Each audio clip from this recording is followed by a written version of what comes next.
예, 안녕하십니까. 지금부터 동북아 역사재단의 2016년 상고사 토론회 제2부 발표를 진행하도록 하겠습니다.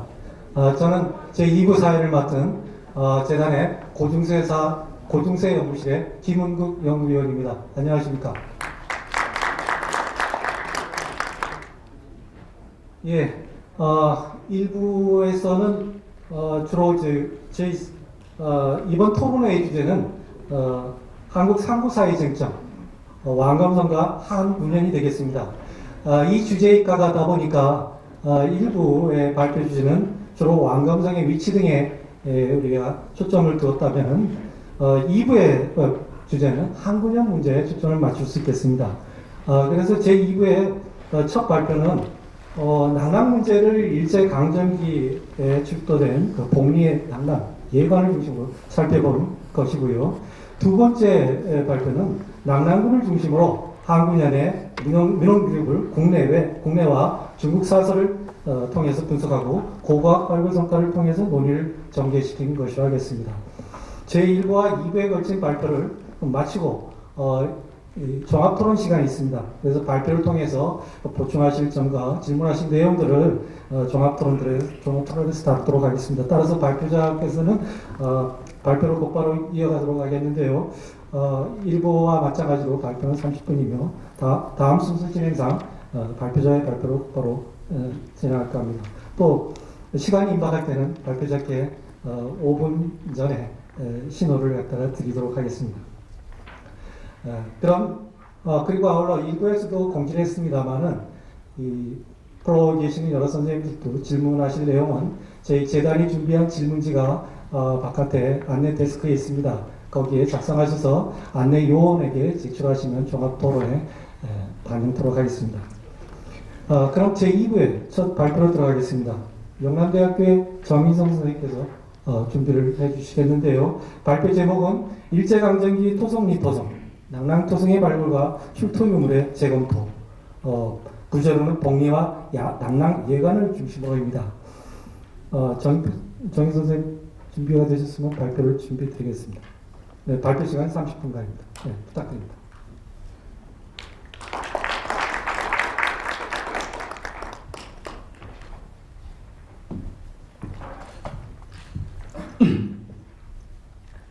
예, 반갑습니다. 영남대학교에서 온 정인승이라고 합니다.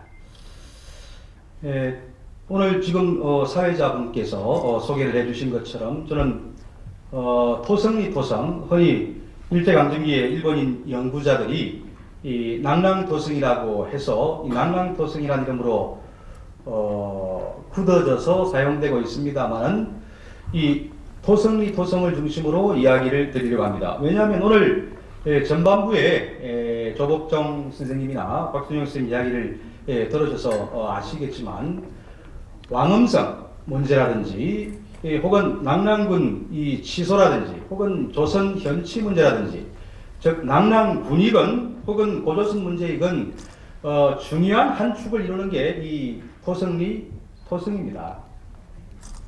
이게 낙랑군이건 아니건 즉 고조선의 마지막 이 왕엄성이건 아니건 언제나 거론되는 게 이 토성이라는 이야기죠. 일제강점기에 조사가 되었습니다.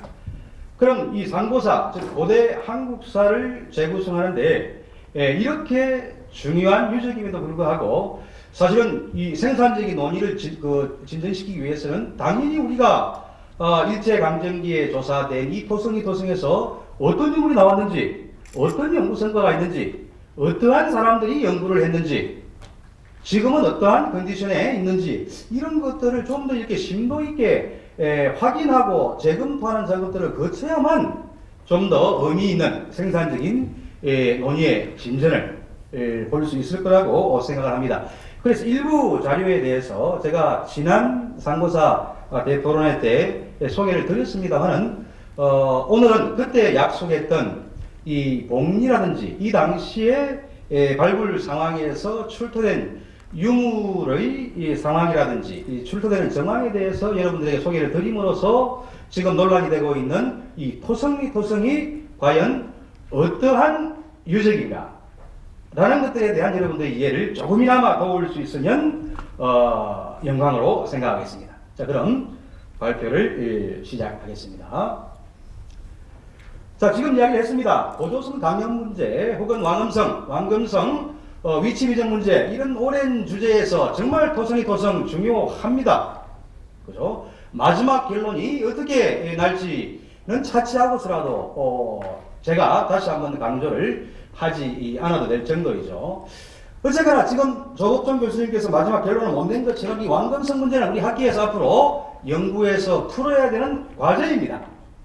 그렇지만 이미 일제강점기부터 고고학적인 발굴 성과를 통해서 이 서북한 지역에 있는 이 토성들, 그 중에서 토성리 토성을 통해서, 그리고 그 주변에 있는 고분 유적을 통해서 9년이 설치되어 있는 이 사군 전체는 아니겠지만 적어도 이 낙랑군은 평양에 있을지도 모르겠다 라고 하는 설들이 학계에 아주 고른, 그리고 늘은 지지를 받고 있는 그런 상황입니다.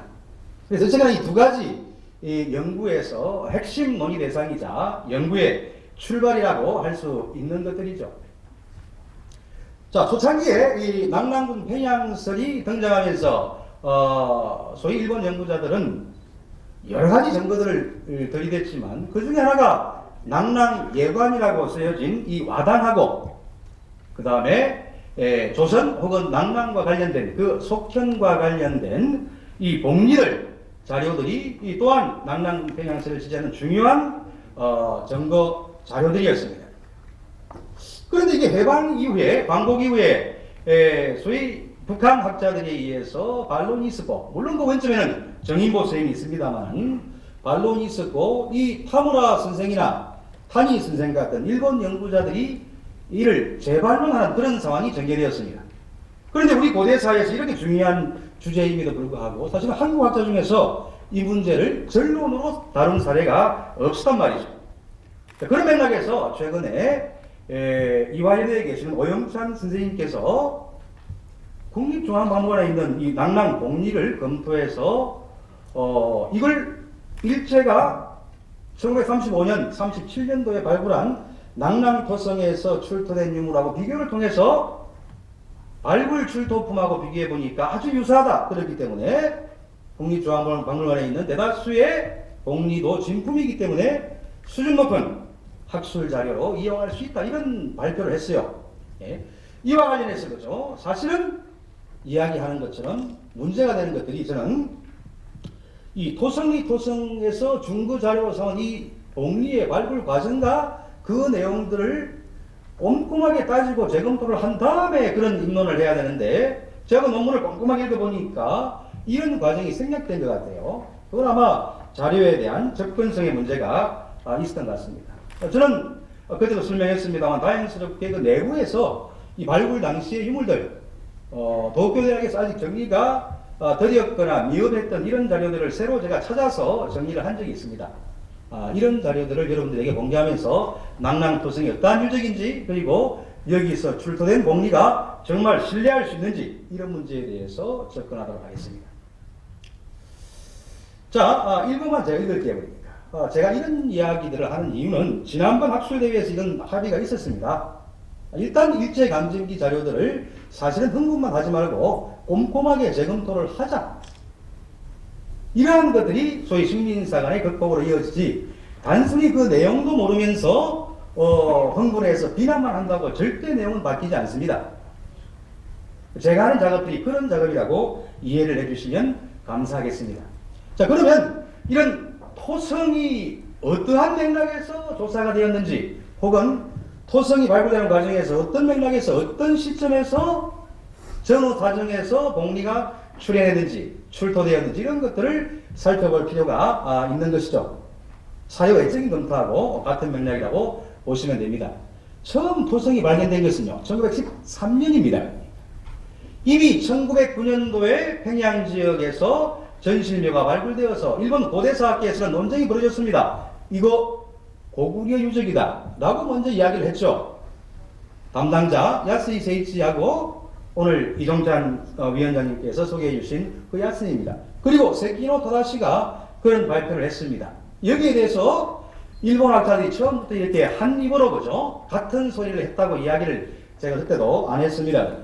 서로 상반되는 주장을 해서 만주에서 청일전쟁 이후에 조사 경험을 쌓은 도리 유조가 다른 이야기를 했죠.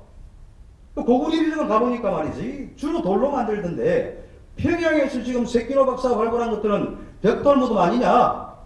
그런데 이게 무슨 고구려 유적이 되겠는가? 라고 해서 논란이 번졌죠. 그러니까 이럴 때 1911년경에 이마니시 리우 같은 연구자가 예전에 자기가 1909년도에 하기노 박사하고 발굴을 해봤더니 거기에서 나온 인물 중에서 그때는 사실은 간과했었는데 다시 한번 동경대학에 반출시켜서 옮겨놓은 자료를 보니까 여기에 왕이라고 쓰여진 문자가 있네. 이런 것들을 검토해보니까 결국은 고구려 성씨가 아니다.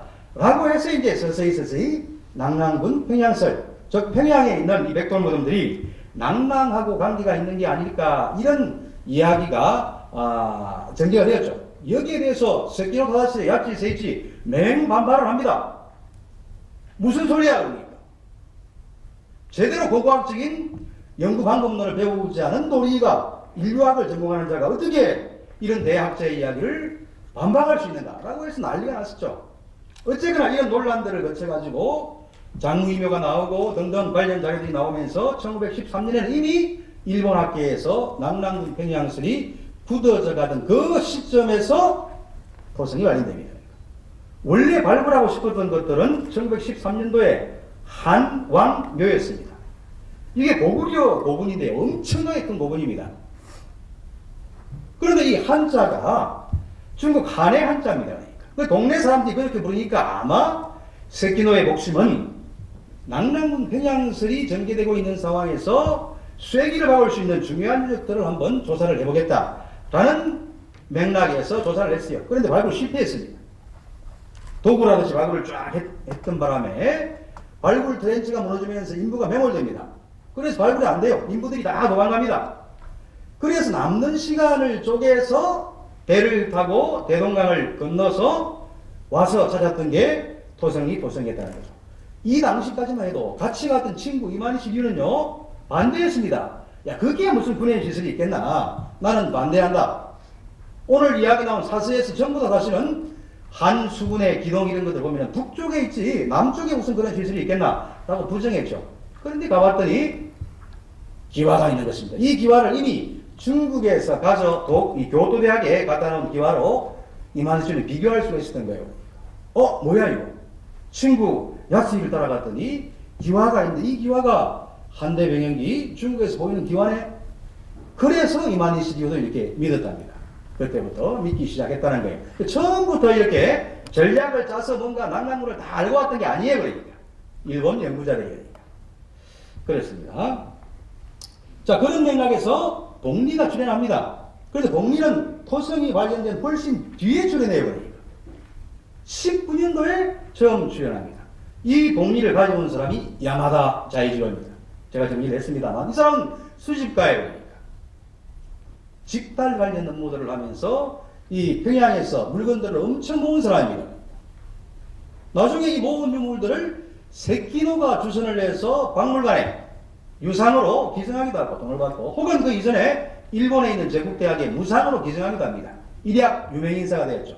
여기에 발을 놔준 사람이 관학자 세키노 타다시입니다. 그런데요 19년도에 이 사람이 봉리를 갖다 주니까 세키노가 처음에 의심을 했습니다. 이마니시도 의심을 했습니다. 야 이게 정말 학계에서 찾고 있는 절묘한 이런 봉리가 어떻게 나오겠는가 라고 의심을 하고 있던 차라 1921년도에 세키노 타다시는 전격적으로 발굴을 합니다. 이 사실은 알려지지 않습니다. 알려지지 않습니다. 학계들에게. 그런데 봉리가 안 나왔대요. 여기저기 막 가봤는데 그런데 문제는 22년도에 세키노 타다시는 전격적으로 야마다 자이지로가 가지고 있던 봉리를 진짜라고 감정을 해주면서 박물관에 이렇게 구입을 하게 합니다. 고적조사위원회 박물관에서 아주 중요한 위치에 있었기 때문에 그런 역할을 할 수 있었던 거죠. 그런데 이때만 해도 비교할 수 있는 기준 자료가 없었어요. 그러니까 21년도에 봉리가 안 나왔죠. 안 나왔지 않습니까? 그럼 진품 봉리하고 비교할 수 있는 자료가 없는데 수집가의 이야기를 듣고 진품일 가능성이 크다라고 해서 고가의 정덕부에 팔았다는 이야기죠. 이게 도화선이 된 겁니다. 낭랑도성에서 비싼 물건이 나온다.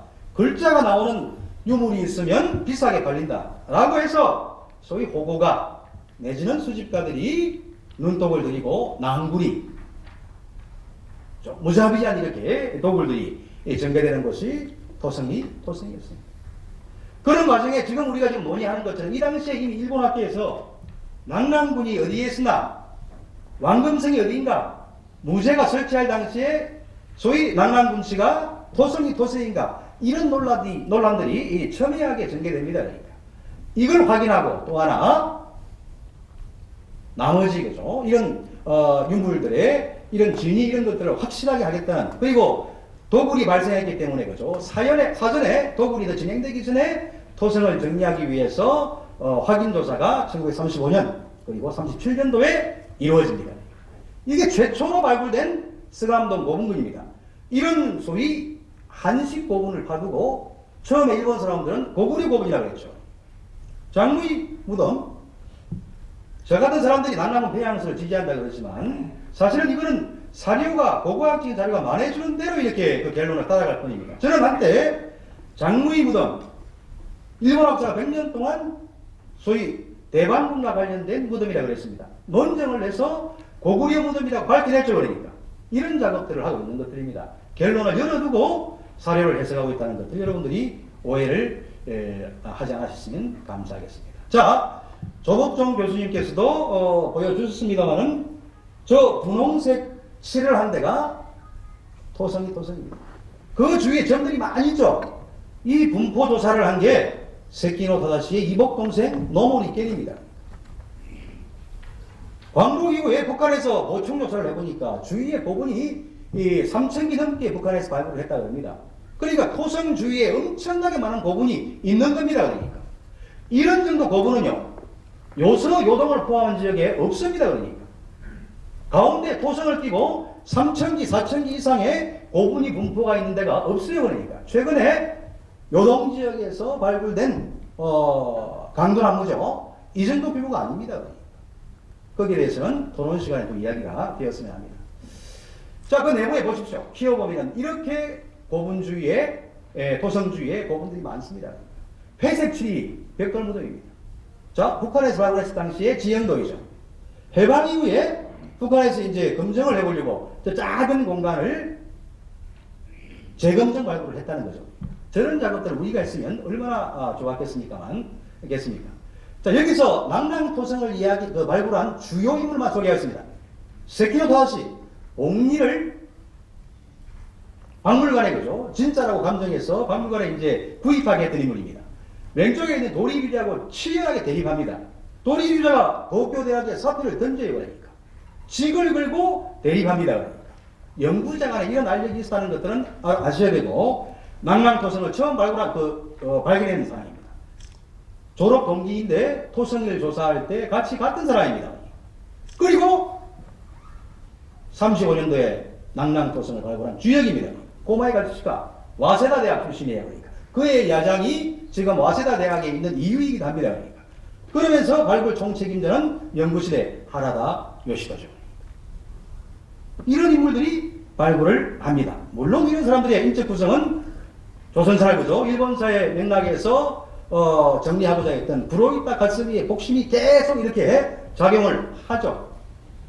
자, 그러면서 일반이 가지고 있던 복리 자료를 소개하면서 그간 임무를 맡은 사람이 노모리 겐이에요. 그러니까. 많은 자료들을 형한테 보내거나 하는 것들이 사실은 종도구 박물관에 심어둔 동생입니다. 그러니까. 양자로 와서 이름은 성은 달라졌지만 거죠. 세키노 타다시의 친동생이라는 것이죠. 자, 그런 맥락에서 그 이전에 이미 토성 주위에 있는 고분들이 엄청나게 발굴이 됩니다. 그러면서 이미 토성이 발굴될 때는 낙랑군 평양시에서 적어도 일본 내에서는 정설로 굳어진 그런 상황입니다. 그런 상황에서 낙랑토성이 발굴되었다. 이런 전개를 이해해 주시면 감사하겠습니다. 이게 식민사관의 확산에 악용되고 그 다음에 많은 유물들 일본으로 가져갔고 그 다음에 그런 사항들은 거죠. 충분히 비판을 받고 있습니다. 자, 발굴 트렌드를 다시 한번 소개할까요? 옥리 관련해서 3차에 나누어서 발굴했습니다. 34, 35, 37로 되어 있지만 사실은 34년 예산을 35년에 전용했었기 때문에 그죠? 실제로는 35년, 37년도에 발굴이 되었습니다. 빨간 부분을 먼저 트렌치 발굴을 하고 유구가 나오면 확장시키는 그런 발굴 방법들을 취했던 것들이죠. 2년 뒤에 오렌지 부분을 발굴을 합니다.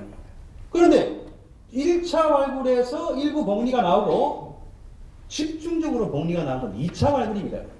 이미 1차 발굴을 끝내고 다음 예산이 확보되면 어디를 발굴할 건지를 조사단 혹은 관여하는 사람들이 추측할 수 있는 것이죠. 이거 중요합니다.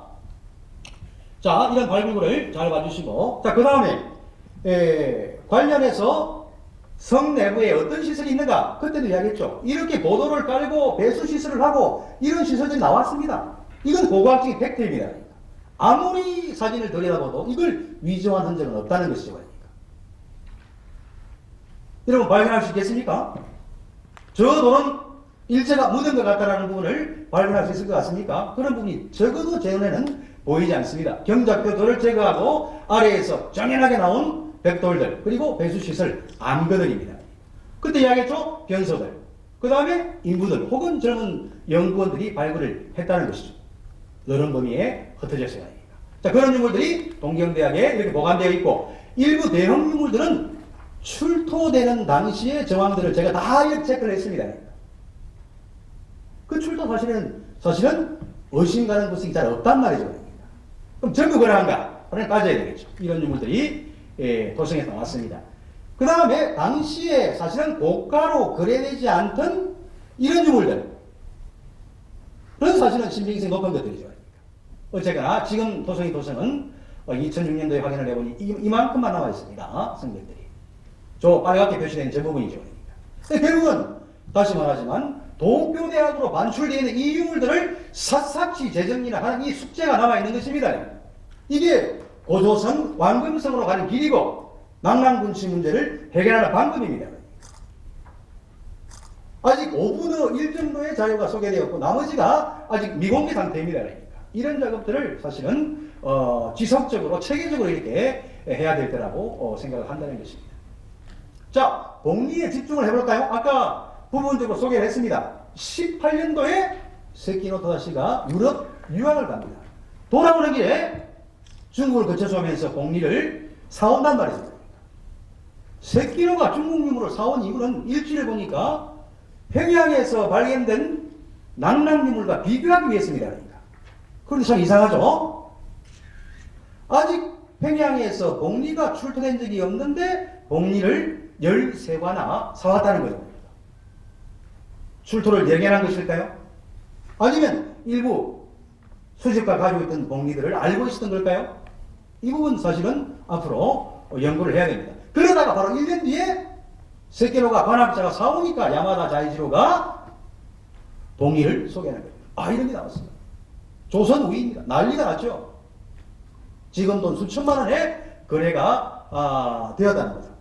이걸 세키노가 확인을 했습니다. 안 나왔어요. 그런데 웬일인지 23년도에 구입을 하게 합니다.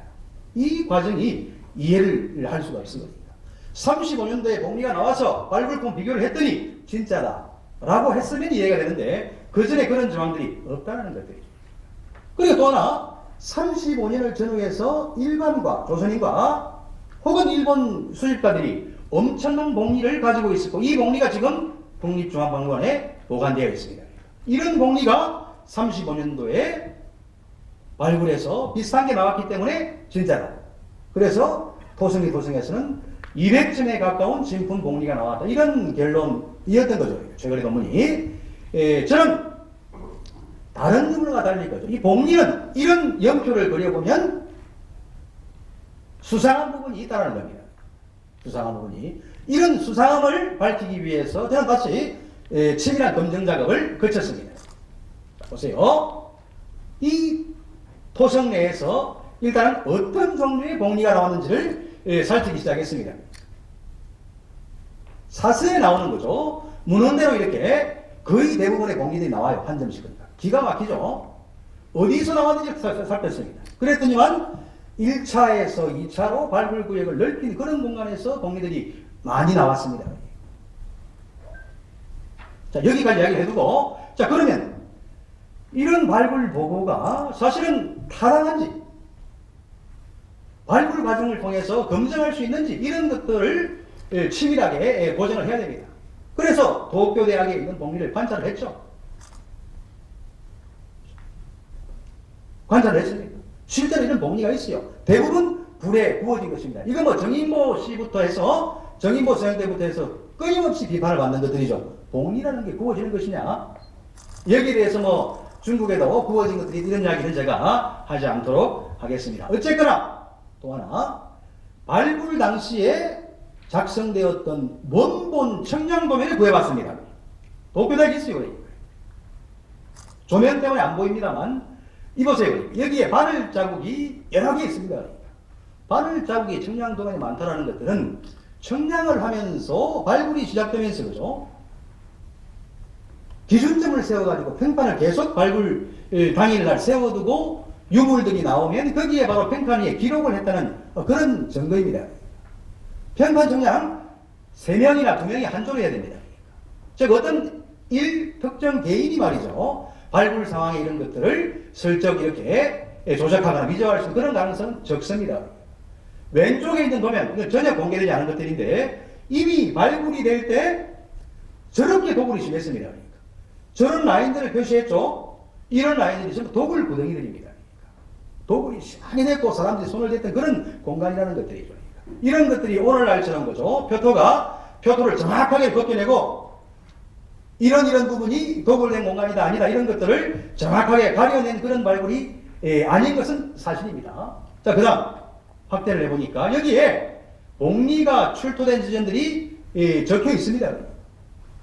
자, 그 다음 시간이 없다니까 고마이 씨가 와세다 대학에 갖다 둔 야장이 있습니다. 개인 야장. 고마이가 직접 청량을 했다고 생각되지 않습니다. 정독부에서 아마 청량 기사가 나왔겠죠.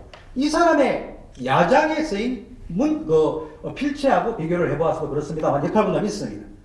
고마이의 야장에도 분명히 보고서에 있는 것처럼 봉리의 출토 위치와 모양이 그려져 있습니다. 바로바로 그날 쓰는 거예요. 즉 조사원의 이런 야장 기록도 보고서와 그죠, 아주 치밀하게 일치한다는 것들입니다. 또 하나, 유물이 나왔으면 중요 유물이기 때문에 소중히 다루어서 수습을 했을 겁니다. 그래서 도쿄대학 지하창고에 있는 이 유물을 수습했을 때 봉투들을 나무상자에 조선 총독부라고 써 있고 내부에 있는 유물들을 아직도 꺼내놓지 않은 상태였습니다. 발굴 이래로 그러니까. 제가 유학할 때 정말 가슴이 터지는 줄 알았어요. 그때 이야기했나요?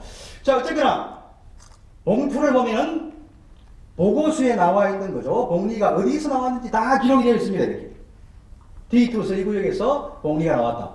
보고서를 확인해 보니까 그 지점이 있습니다. 청량도면 확인해 보니까 그 지점이 있습니다. 나머지가 마찬가지입니다. 다 마찬가지예요. 봉리 출토 지점들을 정확하게 이렇게 찍어서 기록을 했다는 것입니다. 남랑 예관 파편도 마찬가지입니다. 마찬가지입니다. 마찬가지였습니다.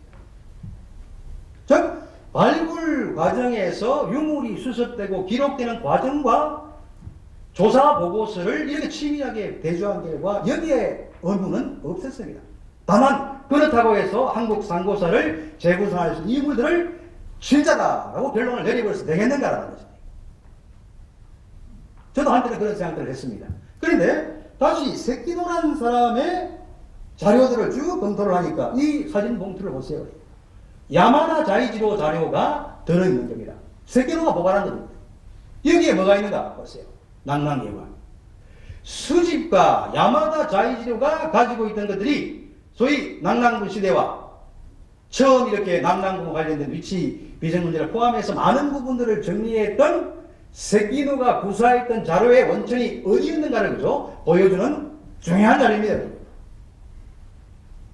이거만 그러한가 보세요. 그가 구사하던 초기의 자료들이 대개 개인이 가지고 있던 그런 자료들입니다.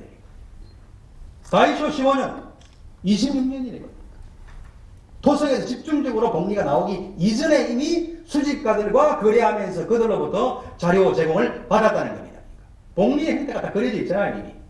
그리고 이미 평양에서 봉리 발견 소식을 도쿄로 전합니다. 선생님, 히데오라는 사람이 썼어요. 복리가 나왔어요. 와주세요. 그럼 평양으로 날아가 조사를 합니다.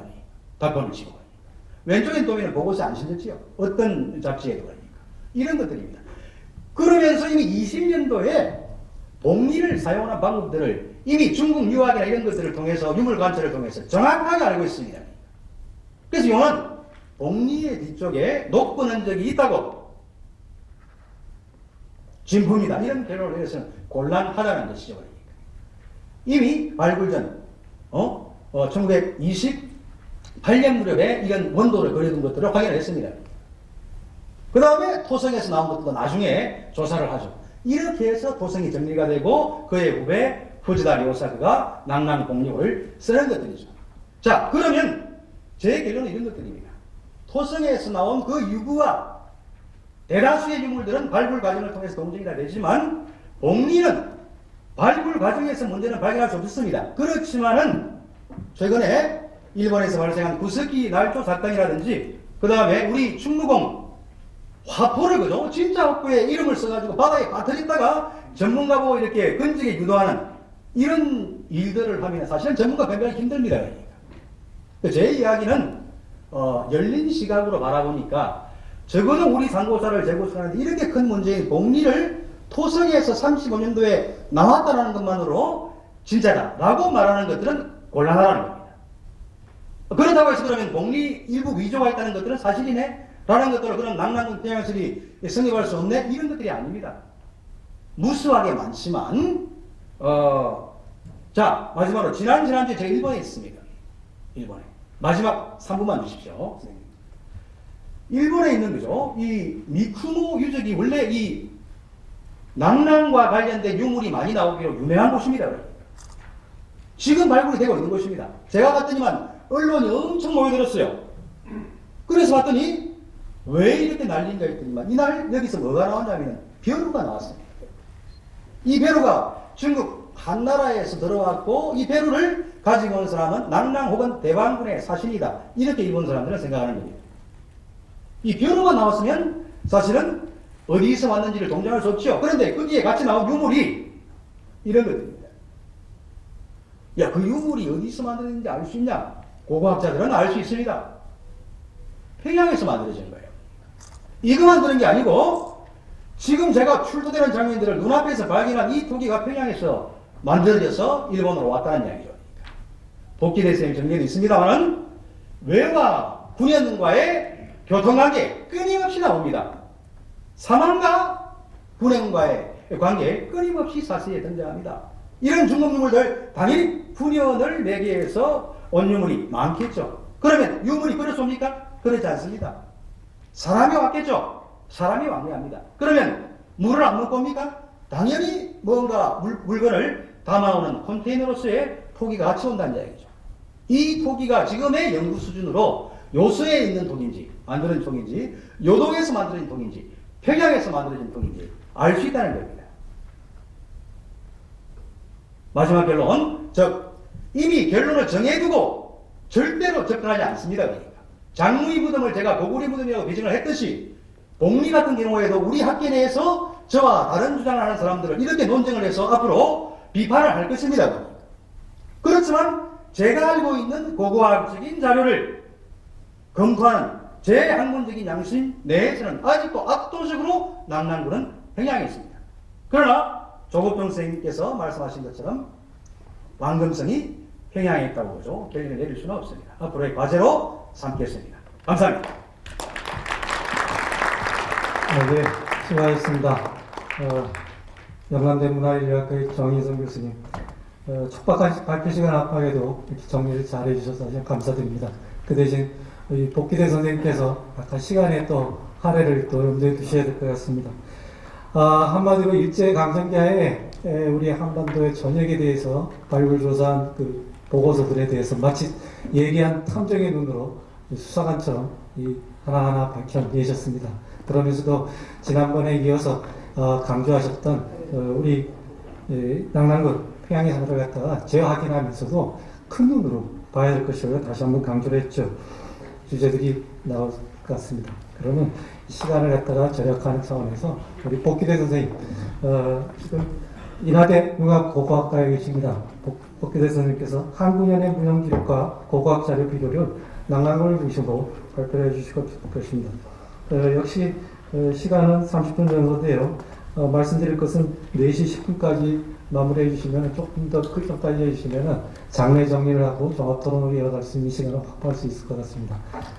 복귀대 선생님 발표 부탁드리겠습니다. 네. 안녕하십니까. 공천대원 인하대학교 복귀대 교수입니다. 할 말이 많은데 20분만 허락을 해가지고 20분만 꼭 하도록 하겠습니다. 제 앞에서 조복종 선생님, 박성용 선생님, 그리고 정인선 선생님 세 분께서 발표를 해주셔서 제가 또 더 발표를 해야 되나 하는 그런 생각도 있는데, 저도 나름대로 또 할 얘기 있는 것 같고, 또 여러분들이랑 뭐 같이 연구를 하려고 그러면은 서로 열린 자세가 필요하기 때문에, 제가 최근에 한 2, 3년 정도 공부를 해가면서 쌓아두었던 그런 자료들을 한번 좀 공개하고 낭랑문에 대한 얘기를 좀 먼저 해보겠습니다. 먼저 말씀드릴 것은 오늘 여러분들께서 가지고 계신 책자의 자료는 제가 그 전에 한번 그 대강을 발표한 적이 있었습니다. 발표한 적이 있었는데 이 자료를 좀 다시 보완해서 오늘 여러분들께서 보시는 자료를 만들었는데 내용은 뭐 비슷한데 그 큰 줄긴 그렇지만은 난 내부에서는 내용들이 좀 몇 개 좀 구체적으로 보완된 것들이 있습니다. 그래서 그런 걸 좀 참고로 말씀드리도록 하겠습니다. 제가 그 현재 그 과제 하나를 진행하고 있는 것이 고구려 시대 그 장수왕이 옮긴 평양이 어디냐를 가지고 지금 그 연구를 하고 있습니다. 3년 동안 연구를 하고 있는데 국가 과제로 지금 진행을 하고 있습니다. 진행을 하고 있는데 그걸 진행하는 과정에서 보니까 낭랑군 문제, 한사군 문제는 비켜갈 수가 없는 상황입니다. 그래서 이제 이쪽 자료를 직접적으로 쳐다보고 연구를 하기 시작을 했습니다. 해보니까요, 낭랑군 및 한사군에 관한 연구가 논문 및 저서 이런 걸 통해서 1000편이 넘어갑니다.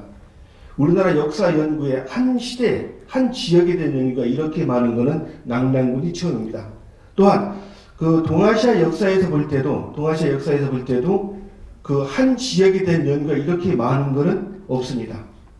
이게 1000편 정도가 된다는 그 통계가 작년에 나온 통계거든요. 제가 임의로 낸 통계인데, 한 90년대에 모았던 자료, 또 이렇게 작년에 좀 모아본 자료 이런 식으로 해가지고 내본 결과인데, 한 1000편 정도가 지금 넘나드는 것 같습니다. 과연 이런 연구가, 이렇게 많은 연구가 진행됐는데도 불구하고, 낭랑 문제가 어떻게 이렇게 계속해서 학술회의가 진행이 되고 아마 내년에도 또 할 것 같거든요. 동부화재단 올해 이게 2번째죠. 내년에도 또 할 것 같고 내후년에 또 할 것 같아요. 결론이 안 나는 것 같아요. 그래서 왜 이런 그 결론이 안 난 상태에서 계속해서 이 문제가 거론되는지 그걸 좀 먼저 살펴봤는데 아까 정인성 교수님께서 말씀하셨듯이 고고학에 대한 고고학자로 보는 낭랑 고고학을 안 봤듯이 먼저 낭랑을 연구할 때 먼저 했어야 될 일을 아는 것 같습니다. 뭐냐면은 낭랑은 BC 108년에 설치되는 행정구역입니다. BC 108년이라는 것은 그때 모든 기록들이 문자로 남을 때입니다. 남을 때였는데 그 이후로다가 낭랑군이 완전히 소멸된다고 우리는 저도 수나라 때죠. 수나라 때까지의 문헌 기록에 대한 검토가 굉장히 소략했습니다. 그러니까 선사시대라는 시대는 어쨌든 간에 고고학적인 유물을 통해서 연구가 돼야 되는 겁니다. 이거는. 왜? 문자 기록이 없기 때문에. 문헌 기록이 없기 때문에. 그런데 낭랑군이 설치됐을 그 당시부터는 확실하게 문자 기록들이 쭉 남아있습니다. 남아있기 때문에 얼마든지 문헌 기록을 통해서 선연구를 할 수가 있었던 거죠. 그런데 지금까지 낭랑군 연구를 검토해본 결과 바로 이 부분에서 누구도 정밀하게 들어가진 않았었어요. 단 몇 사람, 역도원의 수경주라는 몇 사람이 그런 연구가 인용됐었지만은 전체적으로 종합적인 문헌 정리는 안 됐었다는 거죠. 그럼 전체적인 문헌 정리를 하려고 하면 이게 어떻게 되는 거냐? 한사군이라는 말 자체는 그게 중국사입니까? 한국사입니까? 중국사잖아요. 중국 행정구역입니다. 그러니까 중국 행정구역이기 때문에 한국 기록보다는 중국 기록이 훨씬 더 많이 남아 있습니다. 그건 당연한 거죠. 그래서 최근에 제가 재작년부터 시작을 해서 한사군 관련해서 문헌 기록을 25사, GDG 등등에서 할 수 있는 자료를 거의 다 뽑아봤는데 제가 참고를 보여드리겠습니다. 최근 1937년도까지, 30년대까지 뽑아본 자료인데 이 정도 나옵니다. 여기서 3분의 1 정도는 지금 번역을 했습니다. 나머지 3분의 2 정도 지금 계속 더 진행을 하려고 그러거든요. 이 정도 문헌 기록이 남아 있습니다. 그러니까 중국 역사책에서 보면은 한사군은 그들의 동쪽 국경 문제였기 때문에 절대로 소홀하지 않았었어요. 기록적인 그런 부분들에서 아주 굉장히 자세히 놨습니다. 심지어 1930년대 문헌 기록에 의하면은 한반도에서 일어나는 낙랑군 문제는 각주를 다룰 겁니다. 각주를 달아서 이러이러해서 조선의 평양에 낙랑군이 있었다는 이런 기록까지 달아놓을 정도입니다. 그렇다 그러면은 역사시대에 들어와서 행정구역 연구는 첫째로 문헌 연구를 해야 되는 것이 1순위입니다. 그걸 안 했다는 거죠. 만약에 그런 기본 연구가 되지 않은 상태에서 단순하게 고고학자를 한 가지만 가지고 계속 연구를 하다가 문헌 기록에서 결정적인 자료가 툭 튀어나왔을 경우에는 고고학 연구를 한 번에 다 뒤집을 수가 있는 거예요. 저도 고고학을 하는 사람이지만은 고고학에서는 분명히 한계가 있습니다. 특히 문헌 기록에 있는 한계가 분명히 나와요. 그래서 저도 절대로 문헌 기록에 있는 역사책은 고고학이 아니라 먼저 문헌적으로 씁니다. 더군다나 중복되는 계속해서 반복되는 상황들 있죠. 그런 부분들에 대해서 우리가 놓치고 있었다는 거죠. 자, 그러면 앞에 분들 계속해서 낙랑 문제에서 말씀하셨을 것 같은데 특히 평양 낙랑 일단 가정을 해놓고 우리가 한번 생각해 볼 때 이런 게 있습니다. 만약에 평양이 낙랑이 않고 백제였다라고 생각을 하고 평양 지역을 연구했으면 어떻게 됐을까요?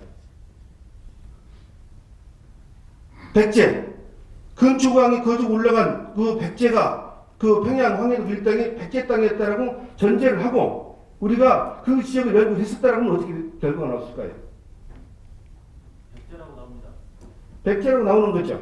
그런데 우리는 그 연구를 먼저 낙랑이라고 세팅을 시켜놓고 연구를 하게 된 겁니다.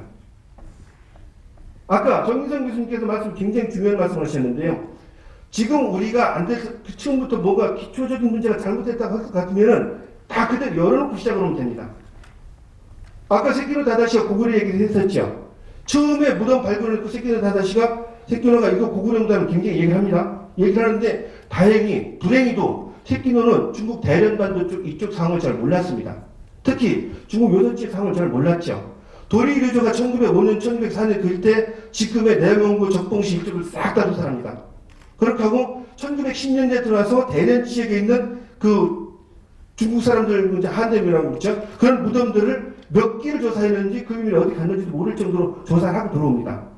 조사하고 들어와가지고 세키노 다다시가 여기 발굴을 해가지고 이게 고구려기도 무덤이다 그러니까 도리류조가 무슨 쓸데없는 소리냐 해가면서 면박을 치면서 이게 중국과 하니까 그렇다더라 얘기를 하거든요. 그 사람이 하는 중국 얘기를 만주를 얘기하는 겁니다. 도리류조가 했던 얘기, 그 얘기는 만주를 얘기하는 겁니다. 왜 그러냐면은 1910년대, 20년대 특히 중국 그 고고학사에서 첫 발굴이 1921년도 발굴입니다. 21년도에는 중국 땅에서 발굴이 일어나지 않았었어요. 공식적으로. 그런데 그 발굴 이전에 도굴뿐이 아닌 이상은 소위 말하는 중원 지역의 고구 유물이나 고구 유적 같은 거를 이해할 수 있는 상황은 아니었습니다. 그런데 1910년대 초반에 10년 전후에서 도리류조는 대련반도 그 일대의 유물 유적들을 특히 무덤들을 발굴했습니다. 굉장히 많은 유물들이 거기 남아있기도 하고 반출되기도 합니다. 요번 제가 고구려 고본벽화 관련해서 국제학술회의를 주재하는 주관을 했는데요. 그 과정에서 중국학자, 일본학자, 양쪽 학자를 다 초대를 해서 얘기를 들어봤습니다. 일본학자도 원로학자가 있었고 중국학자도 대련반도 그 행정을 담당하는 학자들, 행정관리들이 왔었는데 하는 얘기들이 일본 학자들은 무슨 얘기를 하냐면 대련반도 쪽에서 발굴했던 유물들 일부가 일본에 와 있다. 중국 학자는 중국 행정관리는 그때 발굴했던 유물을 어디 가는지 모른다. 그런 얘기를 하더라고요. 하길래 나중에 통역하면서 서로 이제 이해가 됐죠. 이해가 됐는데 저는 그 내용을 이해가 됐어요. 왜? 도리유저랑 그쪽에서 그렇게 했으니까요. 그래서 도리유저는 대련반도 그때 그 유적 유물을 조사하고 나서 그 경험을 가져서 새끼노를 면박을 한 거죠. 그렇게 가능할 수 있었던 거는 내가 하는 게 있냐? 바로 자기가 대련반도는 한국 역사 땅이라고 도리유저는 절대 안 했으니까요. 중국 사람이라고 생각을 했고, 그렇기 때문에 충분히 가능했었던 그런 얘기가 되죠. 물론 거기에 비하인드 스토리는 있지만은 비하인드 스토리에 정확한 근거가 없기 때문에 그 이상 얘기 제가 말씀을 안 드리겠습니다. 자, 그러면은 우리가 문헌 기록에 대한 얘기를 한 번 더 검토를 하고 넘어갈 필요가 있다고 봅니다. 제가 여기 있는 자료를 꼼꼼하게 본다고 봤는데 물론 놓치는 것도 있겠죠. 그런데 한상은 특히 낙랑군 문제는 3번 정도의 변혁기가 있습니다. 첫째는 제 책에 자료집에 드렸는데 처음 낙랑군 문제가 나왔을 때 낙랑의 위치는 지금 하북선 갈석산 부근이 맞습니다.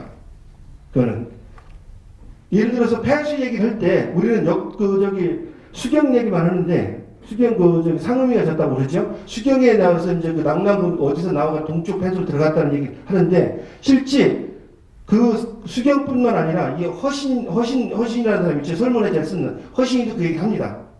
그러면은 초기에는 물이 한 방향에서 거꾸로는 확실히 바뀌진 않아요. 그러니까 그 방향을 볼 때 초기의 기록들을 보면은 낙랑군이 분명히 지금 중국 하북성 북부나 연해에서 서부 서남부 쪽 어딘가에 있었던 것 같습니다. 그런데 결정적인 일이 이제 한번 생깁니다. 무슨 얘기가 생기냐면은 역도원의 수경주가 나오는데요. 역도원의 수경주에서 바로 수경의 기록을 뒤집어 엎는 일이 일어납니다. 무슨 일이 일어나냐면은 역도원에는 북위에 관리입니다. 북위에 관리니까 낙양 쪽에서 근무를 했겠죠. 고구려 사신이 북위에 가서 얘기하는 과정에서 역도원은 고구려 사신을 만나서 그 나라의 고구려에 대한 얘기를 듣습니다. 그러니까 고구려 사신이 폐수의 북쪽에 있다라고 얘기를 합니다. 폐수의 북쪽에 평양성이 있다. 그런 얘기를 하거든요. 그러니까 역도원이 이리저리 생각을 해보니까 자기 땅, 지금 그 북위 땅에는 폐수라는 강이 없고, 그런데 폐수는 낙랑이 있었다고 했는데, 고구려 도읍지인 평양에 폐수가 있다?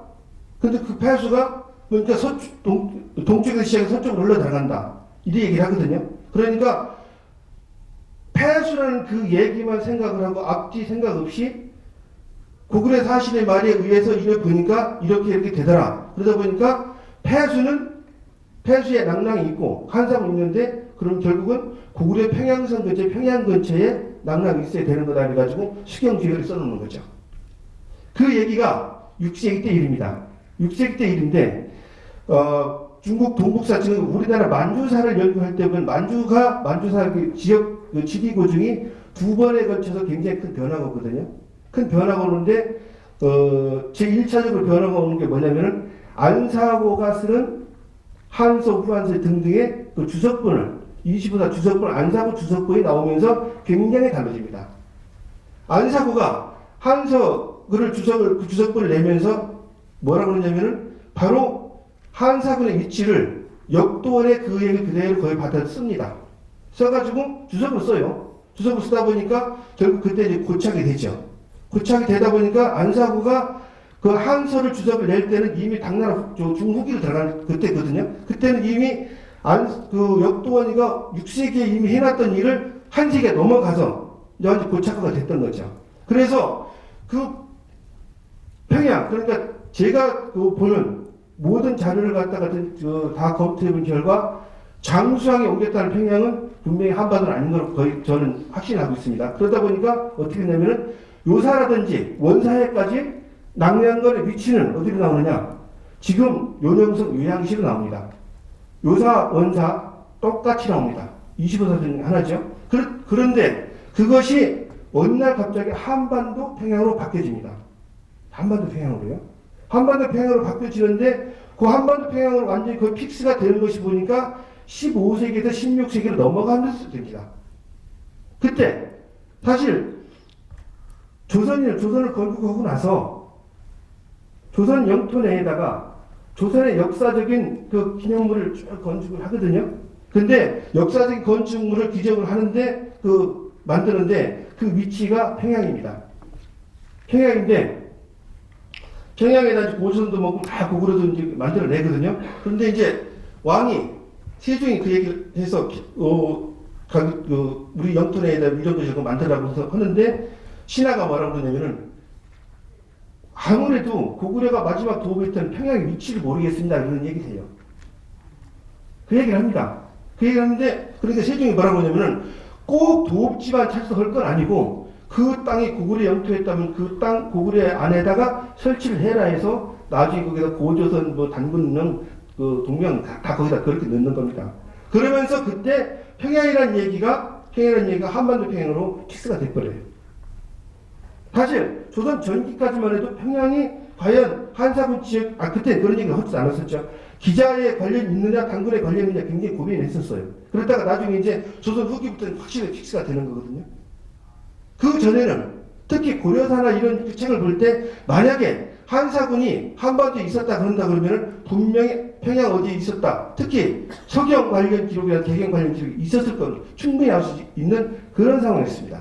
그런데 조선 중기 이전까지는 그런 기록이 거의 안 나옵니다. 이렇게 문헌 자료를 갖다가 문헌 자료 하나 이렇게 비교를 해볼 때, 하나하나 꼼꼼히 분석해 볼 때, 그러고 나서 그 결과를 놓고 고고학 자료를 더 넣고 고고학교를 더 거기다 보태서 연구를 했다고 그럽니다면은 한사군 문제가 이렇게 복잡해지지 않았을 겁니다. 전 그렇게 생각을 합니다. 오늘 이 자리에 오면서도 이 자료를 차 안에서 꼼꼼히 보면서 내가 이거 실수하는 건 아닌가 그런 생각을 하고 왔습니다. 오면서 봤지만 또 오면서 또 하나는 우리 한상 교치사를 얘기를 할 때 천가로 선생님 얘기를 굉장히 많이 하거든요. 천가로 선생님 1988년에 고조선사 사만사 연구라는 이 책에 한상을 교치됐다는 얘기를 써놓으세요. 그래서 처음에 평양부터 시작해 나중에 대능가에서 오늘날 북경 지역 갔다는 그 얘기를 해놓으시거든요. 그 자료를 다시 한번 쭉 읽어봤습니다. 쭉 읽어봤는데 천가로 선생님 인용 자료 대충 알고 그다음에 천가로 선생님이 인용했던 그 자료들 보면은 안정복이니 정약용이 이런 사람들 자료 읽어봤을 때는 충분히 그런 결론이 견해가 나오는 거죠. 만약에 천가로 선생님께서 중국 자료를 조금 더 깊이 보셨다면 그런 견해 안 나왔을 겁니다. 저는 이런 부분들에 대해서 볼 때, 한사군 문제는 고고학적인 연구, 고고학 그런 것도 굉장히 중요하지만은 먼저 문헌적인 부분에서 굉장히 촘촘하게 연구가 돼야 된다고 생각합니다. 대일항쟁기 때 일본 사람들은 분명히 한국사를 편찬하는 목적이 있습니다. 아시는 분들은 아시겠지만은 제가 조선사 번역하고 해제 작업을 지금 하고 있는데요. 그 사람들, 일본 사람들 국경 문제 다룰 때 압록강 밖으로 한국사가 나가기만 하면 알레르기만 하는 게 일으킵니다. 어떻게든 압록강 안으로 다 끌어들입니다. 그 사람들 분명히 목적성이 있었어요. 제가 지금 고려사 부분 다 정리해가지고 이제 번역 다 해놓고 이제 고려사 원문 대조를 지금 들어가고 있는 중이거든요. 그런데 거기서 처음에 저랑 같이 일하셨던 분들조차 처음에는 굉장히 의아하게 생각을 하다가 계속 이런 자료가 나오니까 이거 문제가 있다고 얘기가 되는 거죠. 왜? 중국 측 기록이나 한국의 다른 기록들을 다 비교하고 조선사를 비교해봤을 때 전혀 엉뚱한 결론이 나오니까요. 아주 외람된 얘기는 여기는 관련 없는 얘기지만 여러분들 고려사 지리지 보시면은 고려 영토가 나옵니다. 뭐라고 나오나요? 서쪽으로는 고구려를 넘어서지 못했지만 북쪽은 고구려를 넘어섰다고 나옵니다. 분명하게. 그런데 조선사에서 일본 대일항쟁기 때 일본 사람들이 한국사를 날조해서 만들기 위해 날조하기 위해서 만든 그 자료에는 그게 아니라 고려 영토는 원산강 압록강에서 원산강을 딱 그려놔버렸죠. 제가 지금 드리는 얘기는 우리가 지금 쓰는 고려사 얘기를 말씀드리고 있는 겁니다. 자, 그런 식으로 우리가 선입관적인 어떤 문헌기록이나 선입관적인 얘기를 한번 버리고 이제는 할 수 있는 자료들을 다 꺼내서 한번 비교 검토를 해본다 그러면은 한사군 문제 이런 문제 굉장히 쉽게 풀리지 않을까 이런 생각이 듭니다. 한 가지 시간이 다 돼서 이제 정리를 하겠습니다. 랑케가 주장했던 실증사기라는 것이 1800년대 후반기에 나옵니다. 그 실증사기라는 것이 물론 그 종교적인 입장에서 시작됐다가 처음에 그렇게 되다가 나중에 엉뚱한 방향으로 돌아가는 거죠. 그렇게 해서 그 실증사기를 대표할 수 있는 것이 고고학이라는 것이 그때 처음 굉장히 강조가 됐던 거죠. 그래서 어떤 그 고고학적 유물이 전혀 다른 역 하나만 나왔어도 그걸 가지고 굉장히 많은 걸 흥분해서 정리를 해서 하고 그랬습니다. 그런데 100년이 흘렀고 150년이 흘렀습니다. 지금은 A지역과 B지역에서 서로 다른 유물이 나온다고 해서 그걸 정치적인 개념으로 거의 해석을 안 합니다. 교류를 하고 그러죠. 제가 몽골에 4년 동안 조사하고 횟수는 4년이지만 그 날짜 따지면 한 60일 정도 될 겁니다. 조사를 해봤는데요. 우리 평양 지역에서 나온 그런 그 유물들 있죠. 그 몽골 북부 지역에서 막 나옵니다. 나오는데 그 유물을 가지고 몽골 북부 지역이 중국 영토였다고 주장하는 중국 학자도 없고 몽골 학자도 없습니다. 교류였다고 그러는 거죠. 일본 사람들요. 일본의 한국계 고인돌 세영동검, 가로 비파영동검 고구려의 벽화구가 나옵니다. 그러면은 150년 전 그들이 대일항쟁기 때 얘기했던 그들 방식으로 얘기한다 그러면은 그거 다 한국 땅에 되는 거, 한국 역사에 되는 겁니다. 맞죠? 근데 그 사람들 그런 얘기 합니까? 안 합니다. 뭐라고 그래요? 교류에 의해서 왔다리 갔다리 하다가 남은 흔적이라고 얘기합니다. 낙랑군도 한반도에 나오던 평양 지역에 나오던 그런 유물 그렇게 연구할 수 있는 여지는 충분히 있었습니다. 그거에 그렇게 하는 것이 맞다고 봅니다. 제가 중국에서 공부를 하면서 운이 좋았는지 어쨌는지 모르겠는데 1994년도에 윤영성 후르다우시 태집툰 유적 발굴 그 실습을 가게 됐습니다.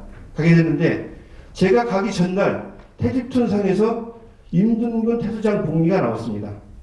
굵지 않는 다 부서지는 봉리가 쭈가기래가 나왔죠. 이튿날 제가 봤습니다. 그 봉리를. 처음에 글자가 해독이 안 됐어요. 그래서 그거를 건탁을 떠서 저희 지도 교수님한테 보내니까 임둔근 태수장 봉리라고 해서 결정이 났습니다. 운이 좋았죠. 아마 그 이후 제가 안 봤으면 그 보고서에 안 들어갔을 겁니다. 처음에 그 임둔근 태수장 봉리인지 모르고 저한테 보내줬던 거고요. 그런데 우리가 한사군 얘기하고 낙랑군 연구를 할 때 죄송합니다만 그 유물 쓰는 사람들 거의 없습니다. 그 유물이 유적에서 그 유물이 나온 유적 소개하는 거의 없습니다. 제가 그때는 한사군 전공자가 아니었기 때문에 낙랑군 전공자가 아니었기 때문에 주변 분들한테 그 자료를 주면서 이거 논문 써보라고 다 준 적이 있었어요. 안 써가지고 제가 어쩔 수 없었거든요. 그런데 적어도 우리가 한사군 문제, 낙랑군 문제를 보편적으로 연구를 한다 그러면은 그게 한 점이 됐든 두 점이 됐든 폭넓게 연구한다면 써봐야 됐던 자료였어요. 그 유물 요서 지역에 후르다오는 그곳에 나왔는데 나중에 환인박물관에 전시됐습니다. 거기서 한 400km 떨어진 박물관에서 엉뚱하게 윤영성 환인현 박물관에 전시가 됐었어요. 그러니까 그 유물들은 되게 환인현 쪽에 나온 걸 알고 있죠. 실제는 바로 여러분들 잘 아시는 산해관에서 동북쪽으로 100km 지점에서 나온 유물들입니다. 100km 지점에서. 자, 이 정도로 볼 때 우리가 한사군 연구 분명히 필요합니다. 저 개인적으로 역사라는 건 안과 직접적 관계가 있다고 생각을 하기 때문에 우리가 어떻게 하느냐에 따라서 문제가 생겼을 때 우리가 대처할 수 있는 능력은 나온다고 생각합니다. 그러면은 지금 정의선 교수님 말씀이 저는 절대적으로 맞다고 봅니다. 이거를 평정 객관적으로 봐야 되는 거지 주관적으로 봐야 되는 건 아니거든요. 그러려면은 객관적으로 보려고 그러면은 분명히 역사 시대 때 역사 문헌 자료가 이렇게 존재한다 그러면은 이거 분명히 연구해야 되는 겁니다. 이거부터 먼저 해놓고 나서 그 다음에 다른 자료를 또 봐야 되는 겁니다. 시간이 다 돼서 이만 마치도록 하겠습니다. 감사합니다. 네, 수고 많으셨습니다. 또 아까워 드렸는데 이렇게 정리를 잘 해주셨습니다. 지금 시간상으로 예정됐던 시간이 지금 발표 시간에 다 지났습니다. 그래서 지금까지 수고해주신 제1부 두 분 선생님, 또 2부의 두 분 선생님, 지금 발표가 좀 미진하실 것 같습니다. 보충해야 되실 거는 우리 종합토론으로 미루도록 하고요. 지금 아무래도 공고해 드린 대로 제가 장례 정리를 해야 됩니다. 그래서 모든 그것은 우리 종합 토론을 진행하실 서영수 당대 명예교수님께 위임을 해드리고요. 잠시 여기서 장례 정리를 위해서 20분간 쉬도록 하겠습니다. 1, 2부 수고해주신 선생님들 그리고 참석해주신 여러분께 감사드립니다. 잠깐 쉬도록 하겠습니다.